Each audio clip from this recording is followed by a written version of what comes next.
Hello hi नमस्कार दोस्तों, कैसे हैं आप सभी। उम्मीद करता हूँ कि बहुत बढ़िया होंगे, बढ़िया पढ़ाई चल रही होगी। दोस्तों पार्ट 1 में हमने डिस्कस कर लिया था कि पॉलिनोमियल क्या होता है। पॉलिनोमियल के हमने टाइप्स देख लिए थे, पावर के बेसिस में, टर्म के बेसिस में, ये सारी चीज़ें हमने समझ ली थी। अब आगे नेक्स्ट पार्ट में देखेंगे दोस्तों। नेक्स्ट पार्ट में हम डिस्कस करने वाले हैं क्वाड्रेटिक पॉलिनोमियल कि भैया क्वाड्रेटिक पॉलिनोमियल क्या होता है। स्पेसिफिकली अपन जो है चलने वाले हैं क्वाड्रेटिक पॉलिनोमियल में। क्वाड्रेटिक पॉलिनोमियल सबसे पहले अगर आपने नहीं देखा तो लास्ट लेक्चर जरूर देख लेना कि हमने पॉलिनोमियल क्या होता है इसको बहुत अच्छे तरीके से डिस्कस किया था। अब इस वीडियो में हम जो है स्पेशली आते हैं, पार्ट 2 है ये क्वाड्रेटिक पॉलिनोमियल। अब दोस्तों सबसे पहली बात कि भैया क्वाड्रेटिक पॉलिनोमियल है क्या, हमने वहां पे भी डिस्कस किया कि ऐसा पॉलिनोमियल जिसकी डिग्री अगर 2 है तो उसको हम बोलते हैं क्वाड्रेटिक पॉलिनोमियल। स्टैंडर्ड फॉर्म अगर हम देखें क्वाड्रेटिक पॉलिनोमियल का जो स्टैंडर्ड फॉर्म होता है दोस्तों, ax² + bx + c। इंपॉर्टेंट बात ये है कि भैया a जो है 0 के बराबर नहीं होगा। क्यों भैया, ऐसा क्यों? अगर मैंने a की वैल्यू 0 के बराबर रख दिया तो x² वाली टर्म ही 0 की हो जाएगी, तो क्वाड्रेटिक ही नहीं बचेगा। इसलिए ये कंडीशन इंपॉर्टेंट है। a ≠ = 0, देन ये मेरा स्टैंडर्ड फॉर्म है क्वाड्रेटिक पॉलिनोमियल की। और यहाँ पे a b c जो है मेरे क्या है बेटा, ये जो है कोफिशिएंट ऑफ क्वाड्रेटिक पॉलिनोमियल है। कुछ एग्जांपल्स अगर हम देखें, कि कौन कौन से क्वाड्रेटिक पॉलिनोमियल के एग्जांपल्स हो सकते हैं। समझो मैंने लिखा 2x² प्लस का 5x माइनस का 3, ये मेरा एक क्वाड्रेटिक पॉलिनोमियल है। जहाँ पे मैं देखूँ इससे कंपेयर करूँगा स्टैंडर्ड फॉर्म से अगर, तो a की वैल्यू हो जाएगी बेटा 2 और b की वैल्यू हो जाएगी 5 एंड c की वैल्यू हो जाएगी आपकी -3। ठीक है, इसी तरीके से अगर मैं और लेता हूँ एग्जांपल, समझो कि एग्जांपल और लिया मैंने, समझो कि मैंने लिया 5x² माइनस का 3x, सिर्फ इतना ही मैंने लिया। अब यहाँ पे कौन सी टर्म गायब है, अगर इससे कंपेयर करो तो कौन सी टर्म गायब है, मेरी जो c वाली टर्म है वो नहीं है। तो मुझे उसकी जगह पे क्या वैल्यू लूंगा, फिर मैं a = तो 5 हो जाएगा, कोई दिक्कत नहीं, कंपेयर करूंगा तो मैं। b = क्या हो जाएगा बेटा, कोफिशिएंट को ही कंपेयर करना है स्टैंडर्ड फॉर्म से।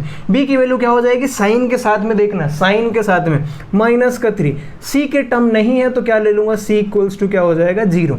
समझ में आ रही है बात, c = क्या हो गया बेटा 0। इसी तरीके से समझो कि एक और एग्जाम्पल लिया मैंने, 2x²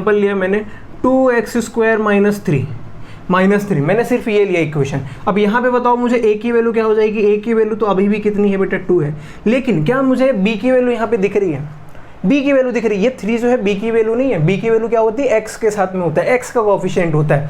तो बेटा यहाँ पे b की वैल्यू क्या हो जाएगी 0 ले लेंगे। अगर नहीं दिख रही वो टर्म तो उसकी वैल्यू क्या हो जाएगी 0। एंड c की वैल्यू क्या हो जाएगी आपकी, c की वैल्यू हो जाएगी -3। बोलो बात समझ में आएगा। एक और ले लेते हैं, क्या ये भी क्वाड्रेटिक है, ये भी क्वाड्रेटिक है, ये भी क्वाड्रेटिक है। एक और मैंने लिया, समझो कि 5x², सिर्फ मैंने ये लिखा, क्या ये क्वाड्रेटिक है बेटा, ये भी क्वाड्रेटिक है। इंपॉर्टेंट बात क्या है, क्वाड्रेटिक पॉलिनोमियल ये भी है। मुझे वेरिएबल की बाबा 2 चाहिए, मतलब डिग्री 2 चाहिए। अगर डिग्री 2 आ गया तो मतलब वो क्वाड्रेटिक पॉलिनोमियल है। बिल्कुल है भैया। तो यहाँ पे भी a की वैल्यू कितनी हो जाएगी 5, b और c की वैल्यू बताओ क्या होगी। बिल्कुल सही बोल रहे हो, b की वैल्यू हो जाएगी 0 और c की वैल्यू हो जाएगी 0। क्यों भैया, ऐसा क्यों 0 हम ले रहे हैं। देखो मैथमेटिक्स में क्या होता है, अगर मैं यहाँ पे अपने हिसाब से, अगर मैं इस इक्वेशन में क्या करूं, 5x² प्लस में 0 इंटू में x कर लूं और प्लस में 0 कर लूँ, तो मेरे इक्वेशन में कोई फर्क पड़ेगा क्या, नहीं पड़ेगा। अब इसको तुम्हें स्टैंडर्ड फॉर्म किस तरह दिखने लग गया तुमको, समझ में आ रही बात। बाकी जहाँ पे भी चीज़ें मैंने गायब करी लगभग सेम का सबका यही लॉजिक था कि 0 से उसको मल्टीप्लाई करके 0 से ऐड ऑन कर लेंगे उसको। समझ में आ रही बात, ये रीज़न होता है कि हम b और c की वैल्यू 0 ले रहे होते हैं। तो ये सारे के सारे मेरे क्वाड्रेटिक पॉलिनोमियल के एग्जाम्पल्स हैं, ये सारे के सारे मेरे क्वाड्रेटिक पॉलिनोमियल के एग्जाम्पल्स हैं। अगली इंपॉर्टेंट बात मैंने उस दिन भी क्लास में डिस्कस किया था, भैया डिग्री क्या होता है। अभी मैं चीज़ें हटा रहा हूँ, अगली चीज़ें देखते हैं डिग्री क्या होता है। डिग्री ऑफ द पॉलिनोमियल बताओ जरा, मैंने लास्ट लेक्चर में बता चुका हूँ डिग्री क्या होता है। डिग्री का मतलब होता है highest power of the variable. मेरे पॉलिनोमियल का जो वेरिएबल है उसकी जो सबसे बड़ी पावर है वो मेरी क्या कहलाती है, डिग्री कहलाती है। इसका मतलब क्या होता है भैया, डिग्री मतलब क्या हुआ, उसमें कितने नंबर ऑफ जीरोज होंगे, उसके कितने नंबर ऑफ सॉल्यूशंस पॉसिबल हैं, उस क्वाड्रेटिक पॉलिनोमियल के कितने नंबर ऑफ जीरोज पॉसिबल हैं, सॉल्यूशन पॉसिबल है, वो क्या कहलाती है, डिग्री हो जाएगी। मतलब नंबर ऑफ जीरोज कितने पॉसिबल है, सॉल्यूशन कितने पॉसिबल हैं। तो क्वाड्रेटिक पॉलिनोमियल की जो डिग्री होती है वो 2 होती है, और जो मैक्सिमम जो जीरोज है, सॉल्यूशन जो पॉसिबल है, इसके सॉल्यूशन जो पॉसिबल हों कितने पॉसिबल है बेटा 2, मैक्सिमम 2 नहीं मैक्सिमम 2, मैक्सिमम टू। तो इसका क्या मतलब हो भैया कि एक भी पॉसिबल है, बिल्कुल पॉसिबल है। एक भी पॉसिबल नहीं, जीरो भी पॉसिबल, जीरो भी हो सकते हैं जीरोज, एक हो सकता है जीरोज, दो हो सकता है, लेकिन दो से बड़ी नहीं होंगी। तो ऐसे के एक आध एग्जाम्पल अगर देख लें अपन कि भैया ऐसा कोई क्वाड्रेटिक पॉलिनोमियल है जिसके एक भी जीरोज ना हो, बिल्कुल है। समझो कि एक मैंने क्वाड्रेटिक पॉलिनोमियल आपको दिया x² + 1 = 0, मुझे इसके जीरोज निकालने हैं। तो बताओ यहाँ पे कितने जीरोज, एक भी जीरोज नहीं निकलेंगे। कैसे, चलो देख लेते हैं। x² अगर मैं इसको इधर भेजूंगा तो ये प्लस का 1 इधर जाएगा तो माइनस का 1 हो जाएगा, और फिर मैं स्क्वायर हटाऊंगा तो x = √-1 हो जाएगा। तो यहाँ पे बताओ मुझे क्या ये रियल नंबर है? रूट के अंदर नेगेटिव वैल्यू रियल नंबर ही नहीं होती बाबू, ये तो रियल नंबर ही नहीं है, मतलब ये इमेजिनरी नंबर है। इसके बारे में अगर बहुत ज़्यादा नहीं पता तो घबराना नहीं, क्लास 11th में कॉम्प्लेक्स नंबर का एक चैप्टर आता है आपका, वहाँ पे इसके बारे में और डिटेल में पढ़ो। अब ये समझो कि जो आपने रियल नंबर पढ़ा, रूट के अंदर अगर नेगेटिव वैल्यू आ गई तो रियल नंबर ही नहीं होता। इस वजह से ये क्या है, ये जीरोज नहीं है ना। जीरोज क्या हो गए इसमें, जीरोज कितने हो गए बेटा, इसमें जीरो है, एक भी नहीं है इसमें जीरो। समझ में आ गई बात, इस इक्वेशन में एक भी जीरोज नहीं है, जबकि है ये अगर आप देखो तो ये भी क्वाड्रेटिक पॉलिनोमियल है, बिल्कुल है क्वाड्रेटिक पॉलिनोमियल। समझ में आई बात। सिमिलर तरीके से अगर एक और देखते हैं, समझो मैंने एक इक्वेशन लिया x² + 2x + 1, ये मैंने क्वाड्रेटिक पॉलिनोमियल लिया और इसके जीरोज फाइंड करते हैं। चलो देखते हैं कितने जीरोज आ सकते हैं। क्या लगाएंगे जीरोस फाइंड करने के लिए, क्या करते हैं अपन, split the middle term method होती है, आपने क्लास 9 में सीखी होगी, उम्मीद करता हूँ। नहीं सीखी होगी तो अभी थोड़ी देर में मैं सिखाऊंगा, अगर नहीं सीखी, अगर आपको नहीं आता तो ठीक है। x² + 2x + 1, अब इसमें मैं अगर सॉल्व करूंगा तो फिर वही 1 जो है मेरा, इसके फैक्टर देखेंगे तो क्या हो सकते हैं, 1 के फैक्टर तो भैया 1 होंगे, 1 1 × 1, 1 और 1, तो मतलब मेरा स्प्लिट द मिडिल टर्म लगाऊंगा तो क्या हो जाएगा, ये x² प्लस में x प्लस में x प्लस में 1 = 0, यही होगा कि नहीं होगा। अब यहाँ से मैं कॉमन निकालूँ तो बताओ क्या कॉमन आ जाएगा इस वाले पार्ट में से, x कॉमन आ जाएगा और x + 1, और यहाँ से क्या कॉमन ले ले बेटा, यहाँ इस वाले पोर्शन से यहाँ से प्लस का 1 कॉमन ले लें तो क्या बचेगा, यहाँ पे भी x + 1 बचेगा, = 0 बचा। अब मुझे बताओ यहाँ से x + 1 अगर कॉमन आ गया, x + 1 कॉमन आ गया, और यहाँ से भी x + 1, ये क्या बचेगा फिर, x + 1 बचेगा, = 0। तो बताओ जीरोस क्या हो जाएंगे, x + 1 = 0, x + 1 = 0, मतलब आपके जीरोस दोनों जगह क्या आएंगे, -1, यहाँ पे भी क्या आया, -1। मतलब आप क्या कह सकते हो कि दोनों एक ही नंबर है ना, दोनों जीरोज एक ही नंबर है, तो मतलब यहाँ पे कितने जीरोज है, एक ही है। मतलब ऐसे इक्वेशन है कि जहाँ एक भी जीरोज पॉसिबल है, ये भी क्वाड्रेटिक पॉलिनोमियल था, ये ऐसा इक्वेशन था, ऐसे इक्वेशन था जिसमें एक भी जीरोज ना हो। और आपको ऐसे एग्जाम्पल तो मिलेंगे जिसमें 2 जीरोज तो आपके निकलेंगे, 2 से ज़्यादा नहीं पॉसिबल है। तो बोलो ये वाली बात समझ में आ गई। अगर ये वाली बात समझ में आई तो बेटा लाइक कर देना फिर, है ना। चलो नेक्स्ट पार्ट में चलते हैं भैया। अब ये जीरोज निकालने के तरीके क्या क्या हैं, मैं अभी कॉन्सेप्ट वाली चीज़ें टच कर रहा हूँ। जीरोज निकालने के तरीके क्या हैं भैया, जीरोज निकालने के क्या क्या तरीके हैं वो समझते हैं, और कैसे निकाल सकते हैं अपन जीरोज, कैसे निकल सकते हैं जीरोज निकालने के देखो क्या क्या मेथड है। कोई भी क्वाड्रेटिक पॉलिनोमियल है, अभी तक जो आपने पढ़ रखा है थोड़ा बहुत आप जानते हो, फैक्टराइजेशन मेथड मतलब स्प्लिटिंग द मिडिल टर्म। एक मेथड आपको तो ये पता होगा, splitting the middle term, factorization method, splitting the middle term. और क्या कर सकते हैं, देखो कुछ ऐसे इक्वेशंस होंगे जहां पे मैं स्प्लिटिंग द मिडिल टर्म लगा ही नहीं पाऊंगा, तो फिर वहां पे क्या करेंगे, क्या वहां पे जीरोज नहीं निकालेंगे, निकालना वहां पे भी पड़ेगा। तो या तो हम वहां पे क्या करेंगे, कुछ कॉमन निकालने का ट्राई करेंगे कि कॉमन निकल जाए, कॉमन लेने का ट्राई करेंगे, या फिर भैया क्या कर लें, कॉमन भी नहीं निकल रहा है तो फिर हम कुछ देखेंगे, आइडेंटिटी लग रही है कुछ, तो आइडेंटिटी के बारे में सोचेंगे, है ना। आइडेंटिटी के बारे में हम सोचेंगे, है ना। ये क्या है बेटा, आइडेंटिटी के बारे में सोचेंगे। ये सब क्या है बेटा, ये आपके जीरोज निकालने के मेथड्स हैं, है ना। जीरोज निकालने के जो हैं आपके मेथड्स हैं कि जीरोज आप किस किस तरीके से निकाल सकते हो। या तो स्प्लिटिंग द मिडिल टर्म लगाओ, या फिर कॉमन लेने का ट्राई करो, या फिर आइडेंटिटी देखो कोई आइडेंटिटी लग रही है क्या। तो हम इन सब पे एक क्वेश्चन करते हैं। पहले स्प्लिटिंग द मिडिल टर्म का एक क्वेश्चन ले लेते हैं। अगर मैं एक स्प्लिटिंग द मिडिल टर्म का क्वेश्चन लूँ, इसको मैं हटा रहा हूँ अभी, स्प्लिटिंग द मिडिल टर्म का बेटा क्वेश्चन लूँ मैं, स्प्लिटिंग द मिडिल टर्म का क्वेश्चन लूँ तो क्या हो जाएगा, स्प्लिटिंग द मिडिल टर्म मतलब एक बात बताओ, मुझे स्प्लिटिंग द मिडिल टर्म आती है आप लोग को? अगर आती है तो बहुत बढ़िया, नहीं आती तो चलो सीख लो। समझो अभी मैं सिर्फ एग्जांपल ले रहा हूँ, मेथड सिखा रहा हूँ। इस पे और बढ़िया बढ़िया क्वेश्चन, एनसीईआरटी के क्वेश्चन अगर बोलोगे तो नेक्स्ट वीडियो में इसके क्वेश्चंस और साथ में पीवाईक्यू वो करवाएंगे। आज कॉन्सेप्ट खत्म करने की पूरी कोशिश करूँगा, जो इस चैप्टर में जितने भी कॉन्सेप्ट हैं सारे कॉन्सेप्ट को मैं टच कर दूँ। अब समझते हैं कि एक क्वेश्चन लेता हूँ मैं। समझो मैंने लिया x² माइनस का 2x माइनस का 8, ये है मेरा क्वाड्रेटिक पॉलिनोमियल। बिल्कुल है भैया क्वाड्रेटिक पॉलिनोमियल, स्टैंडर्ड फॉर्म से कंपेयर करें तो दिख रहा है मुझे, ठीक है। अब मुझे इसके जीरोज निकालने हैं, तो ये मुझे अगर सीधा सीधा सा क्वाड्रेटिक पॉलिनोमियल दिख रहा है तो यहाँ पे सबसे पहले मैं ट्राई करूँगा splitting the middle term. Splitting the middle term का तरीका क्या होता है, जो मेरा लास्ट टर्म है और जो फर्स्ट टर्म है, जो x² वाला टर्म है, उसके कोफिशिएंट के साथ में हम मल्टीप्लाई करते हैं। यहाँ पे कुछ भी नहीं, मतलब 1 है। मैं एक मेथड बता रहा हूँ, यहाँ पे हर क्वेश्चन में लगभग ये देखना है, कुछ में हो सकता है यहाँ पे कुछ कोफिशिएंट हो, तो क्या करोगे वहाँ पे, यहाँ का जो एलिमेंट होता है उसको लास्ट वाले नंबर के साथ में मल्टीप्लाई करते हैं। मतलब 1 × 8 करोगे तो कितना आ जाएगा बेटा, 8 आ जाएगा। फिर 8 के हम प्राइम फैक्टर निकालेंगे, कि फिर प्राइम फैक्टर निकालते हैं क्या क्या हो जाएंगे, 2 4 × 8, फिर 2 से क्या 2 2 × 4 हो जाएगा आपका, फिर हमने 2 से क्या 2 1 जा। अब ये मेरे जो फैक्टर हैं इनको मुझे इस तरीके से अरेंज करना है कि मेरा माइनस का 2x आना चाहिए। तो मैं क्या करूँगा, 2 2 × 4, मैं इन दोनों को मल्टीप्लाई करता हूँ, 2 2 × 4 और 2 2 × 4 और 2 × 1 कितना हो जाएगा, 2 हो जाएगा। लेकिन यहाँ पे एक चीज़ ध्यान रखना, जो लास्ट टर्म है उसके साथ जो साइन है, तो मुझे इस अरेंजमेंट के साथ में कुछ वही करना होता है। हमेशा एक हिंट यहाँ से मिल जाएगा आपको, यहाँ माइनस का साइन है तो यहाँ भी क्या हो जाएगा, माइनस। मतलब इन दोनों को माइनस करूँगा तो मेरा माइनस का 2 मिल जाएगा, वो 2 मिल जाएगा। लेकिन मुझे तो माइनस का 2 चाहिए, तो मैं क्या करूँ, इसको माइनस का कर देता हूँ, ये प्लस का कर देता हूँ। क्यों, बड़े नंबर का साइन आ जाएगा, मेरा काम भी हो जाएगा, मुझे माइनस का 2 भी मिल जाएगा।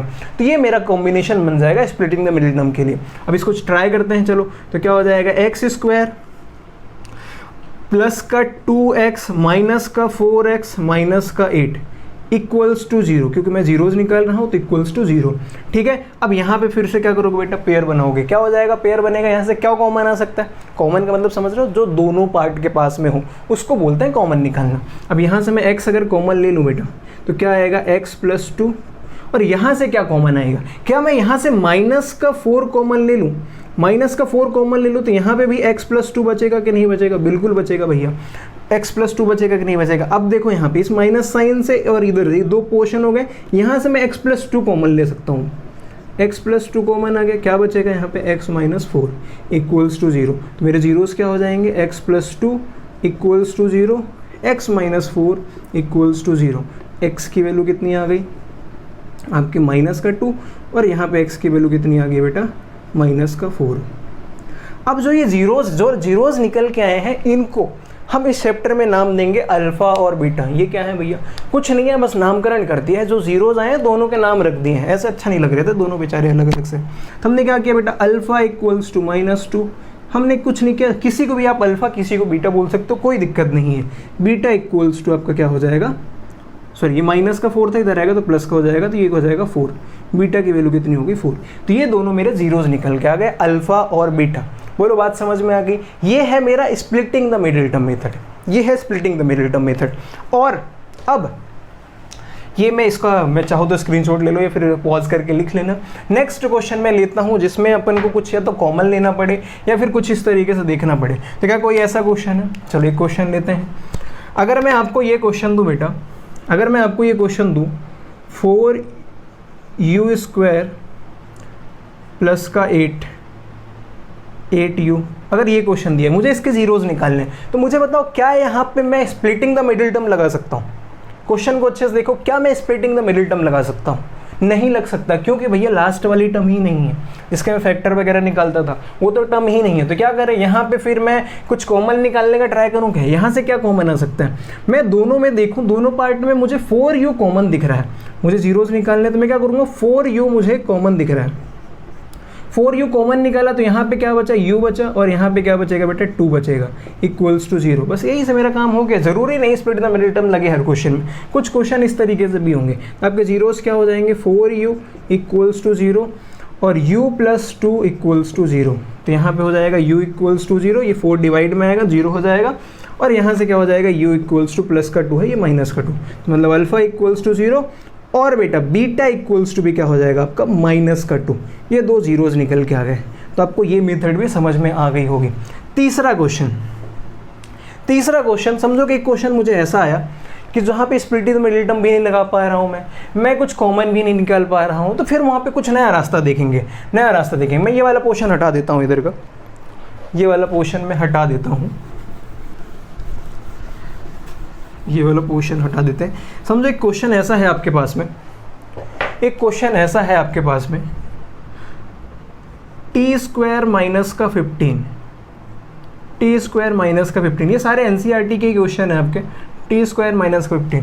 अब इस क्वेश्चन में देखो आप, इस क्वेश्चन में ना तो आप स्प्लिट किसको करोगे भैया, मिडिल टर्म तो है ही नहीं, और ना कुछ कॉमन सा दिख रहा मुझे इसमें। तो इसमें क्या करेंगे, यहाँ पे हम सोचेंगे आइडेंटिटी के बारे में। किसके बारे में, आइडेंटिटीज वगैरह कोई लगा सकता हूँ क्या, आइडेंटिटीज कौन सी सोचे भैया, ये ए स्क्वायर माइनस, ये अगर ये बी स्क्वायर किसी तरीके से बन जाइए, अगर ये किसी तरीके से मैं इसको ये बी स्क्वायर बना लूँ, तो ए स्क्वायर माइनस बी स्क्वायर अपने को पता है ए प्लस बी, ए माइनस बी होता है, मल्टीप्लाई में होता है कि नहीं होता है, बिल्कुल होता है। मैं इसको बी स्क्वायर बनाने का ट्राई करता हूँ, लेकिन 15 तो ऐसा नंबर है किसी का स्क्वायर बनेगा नहीं। तो मैं अपन देखो, मैथ्स का सीधा सा रूल होता है कि जितना प्लस करो उतना ही माइनस कर दो, जितना स्क्वायर कर दो उतना ही रूट कर दो, तो मेरी इक्वेशन में कोई फर्क नहीं पड़ेगा।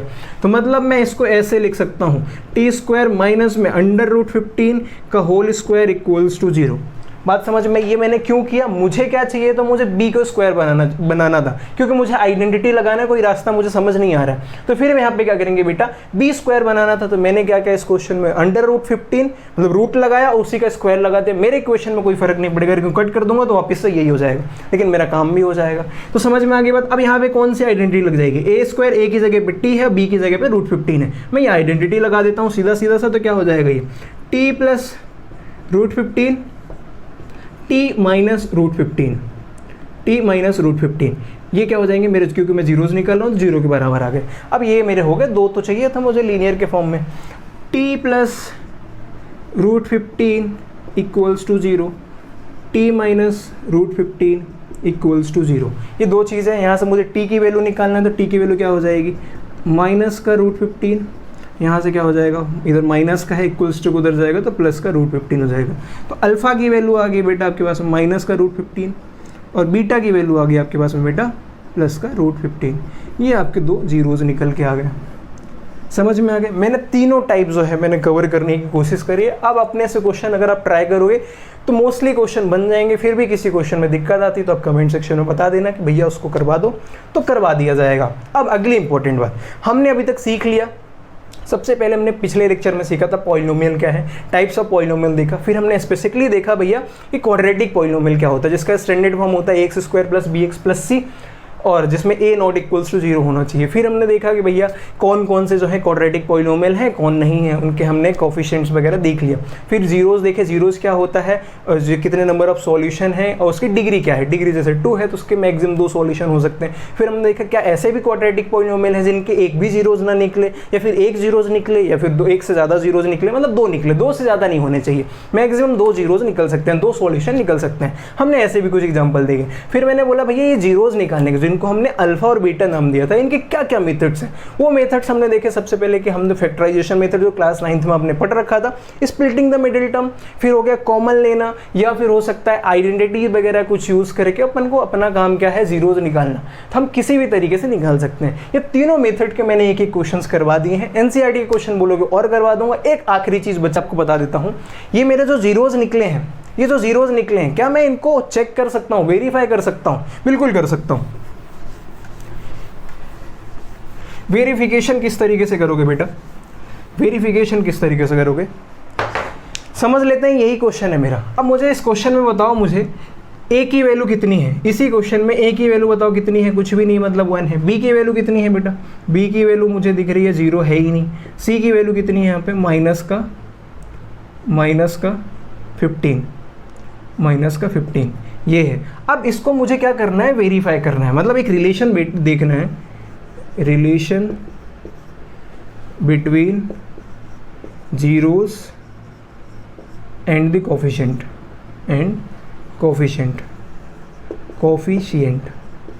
जीरोस और कोफिशिएंट के बीच में रिलेशन करके वेरीफाई करना है कि मेरे जीरोस सही आए कि नहीं आए। तो जो मेरे जीरोस निकले, अब दोनों का रिलेशन किस तरीके से बनता है, 2 तरीके से। एक होता है sum of zeros sum of zeros, जो कि आपका हो जाता है alpha plus beta equals to minus B upon A, minus B upon A. अगर ये कंडीशन सेटिस्फाई करती है, और एक और कंडीशन है product of zeros, product of zeros जो कि हो जाएगा अल्फ़ा इंटू बीटा, जो कि हो जाएगा सी अपॉन ए। ये दो कंडीशन है, अगर ये मेरे कंडीशन वेरीफाई करते हैं, सेटिस्फाई करते हैं, तो मतलब मैंने बिल्कुल सही निकाले हैं ज़ीरोज़। चलो ये कर लेते हैं verify. Sum of zeros alpha plus beta, alpha की वैल्यू कितनी है बेटा माइनस का 15, बीटा की वैल्यू कितनी है बेटा प्लस का 15, और मुझे बताओ बी की वैल्यू कितनी है अपने इस क्वेश्चन में, इस क्वेश्चन का बी की वैल्यू है माइनस का 0 अपॉन में ए की वैल्यू है 1। मुझे बताओ प्लस का रूट 15 माइनस का प्लस का रूट 15 माइनस का रूट 15 कितना हो जाएगा, ये 0 हो जाएगा क्या, ये दोनों कट जाएंगे तो 0 हो गया, और 0 को किसी से डिवाइड करेंगे तो 0 ही हो जाएगा। तो पहली कंडीशन सेटिस्फाई करके दूसरी वाली चेक करते हैं। क्या लिखा, अल्फ़ा इंटू बीटा, मतलब माइनस का रूट 15 इंटू में माइनस का प्लस का रूट 15, इन दोनों को मल्टीप्लाई करेंगे तो ये सी अपॉन ए के बराबर आना चाहिए। सी की वैल्यू कितनी है माइनस का 15, ए की वैल्यू कितनी है 1 है। इन दोनों को मल्टीप्लाई करेंगे, सेम रूट के अंदर अगर सेम नंबर है तो वही नंबर आ जाता है, मतलब क्या स्क्वायर हो जाता है, स्क्वायर से रूट कट जाता है, तो ये माइनस का क्या आ जाएगा 15 आ जाएगा, और यहाँ पे कितना हो जाएगा माइनस का 15। बोली वाली बात समझ में आ गई ना।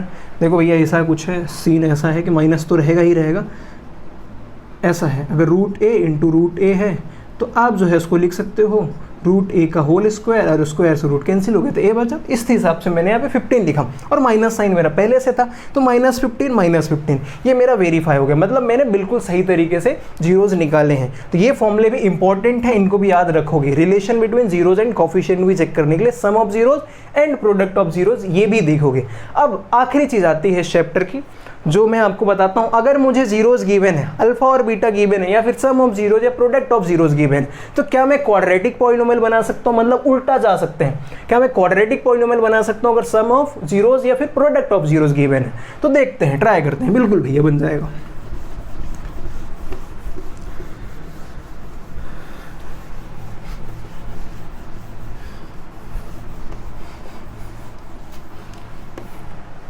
देखो आखिरी चीज, अगर मुझे सम ऑफ जीरोज या फिर प्रोडक्ट ऑफ जीरोज गिवन है, to find quadratic polynomial, find quadratic polynomial. अगर मुझे क्वाड्रेटिक पॉलिनोमियल फाइंड करना है टू फाइंड क्वाड्रेटिक पॉलिनोमियल, तो मेरे पास में एक फॉर्मूला होता है। अगर मुझे सम ऑफ जीरोज या प्रोडक्ट ऑफ जीरोज या फिर जीरोज गिवन है, अल्फा और बीटा गिवन है, तो क्या होता है के, जो कि कांस्टेंट होता है, एक्स स्क्वायर माइनस में सम ऑफ जीरोज इंटू में एक्स प्लस में प्रोडक्ट ऑफ जीरोज